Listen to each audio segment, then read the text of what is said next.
Vista Óptica, especialistas en audiología. Audífonos prácticamente invisibles y sin pilas.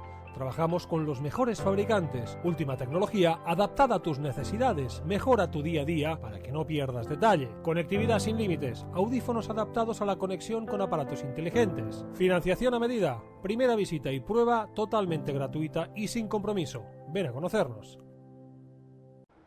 Des del passat dilluns 12 i fins al diumenge 18, el Servei Català de Trànsit ha posat en marxa, juntament amb Mossos d'Esquadra i policies locals, una nova campanya policial preventiva d'ús del cinturó, casc i sistemes de retenció infantil. A Martorell, aquest 2022, policia local porta una denúncia per manca d'ús de casc, 10 denúncies per ús inadequat dels sistemes de retenció infantil o per no portar-los, i 58 denúncies per la manca d'ús de cinturó de seguretat.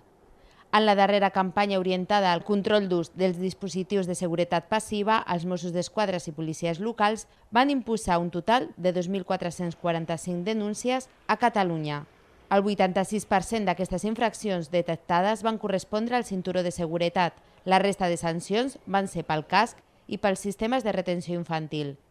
El 9% de les víctimes per accident de trànsit no duien el cinturó cordat. A més, 3 motoristes dels 28 morts no utilitzaven correctament el casc. El Servei Català de Trànsit recorda la importància que tenen els elements de seguretat passiva per salvar vides en cas de sinistre viari.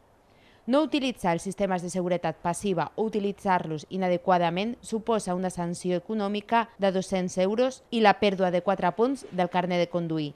Els agents de l'autoritat encarregats de la vigilància de trànsit poden procedir a la immobilització del vehicle si el conductor o passatger no fan ús del casc de protecció o dels dispositius de retenció infantil. La immobilització s'aixecarà en el moment que hagi cessat la causa, és a dir, si el nen és traslladat en cadireta. Per altra banda, durant aquest matí, un cotxe s'ha donat a la fuga per evitar el control policial instal·lat a l'entrada del municipi. La conductora, detinguda poc després, portava el carnet de conduir caducat.